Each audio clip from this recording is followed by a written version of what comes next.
चिंचवड महापालिका निवडणुकीच्या तोंडावर एक मोठी आणि महत्त्वाची बातमी। निवडणुकांचा माहोल तापू नये, कोणताही गोंधळ किंवा हिंसाचार होऊ नये यासाठी पिंपरी चिंचवड पोलिसांनी धडक कारवाई सुरू केली आहे। शहरातील 2 पेक्षा जास्त गुन्हे असलेल्या तब्बल 1600 गुन्हेगारांना प्रतिबंधात्मक नोटीस देण्याची मोहीम पोलिसांनी हाती घेतली आहे।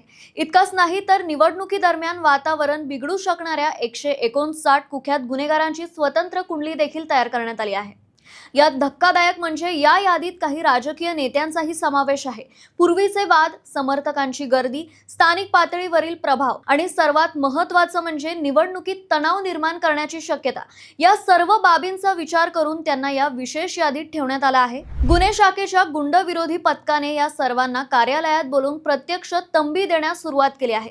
निवडणुकीत जर कुठलाही गैरप्रकार केला तर तात्काळ कठोर कारवाई होईल असा स्पष्ट इशारा पोलिसांनी दिला आहे आणि या कारवाईचा परिणामही दिसू लागला। काही गुन्हेगारांनी हालचाली थांबवल्या तर काहींनी तर शहर सोडण्याचाच निर्णय घेतला आहे।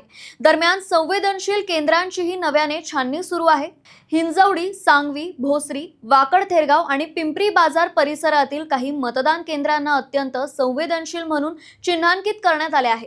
येथे अतिरिक्त पोलीस बंदोबस्त, वाढीवग्रस्त आणि CCTV मॉनिटरिंगची तयारी सुरू आहे। 2017च्या निवडणुकीत घडलेल्या तणावपूर्ण घटनांचे पुनरावलोकन करून यंदा त्या भागात अधिक पोलीस, त्वरित प्रतिसाद पथके आणि वाहतूक नियंत्रण यावर विशेष भर दिला जात आहे। पोलिसांचे स्पष्ट विधान आहे, निवडणूक शांततेत पार पाडणे हीच प्राथमिकता, गुन्हेगारांवर कडक नजर आणि कोणालाही गय नाही। महापालिका निवडणुका जवळ येत असताना पोलिसांच्या या कडक तयारीमुळे शहरातील कायदा सुव्यवस्था किती मजबूतीने राखली जाईल हे पाहणं उत्सुक्याचं ठरणार आहे।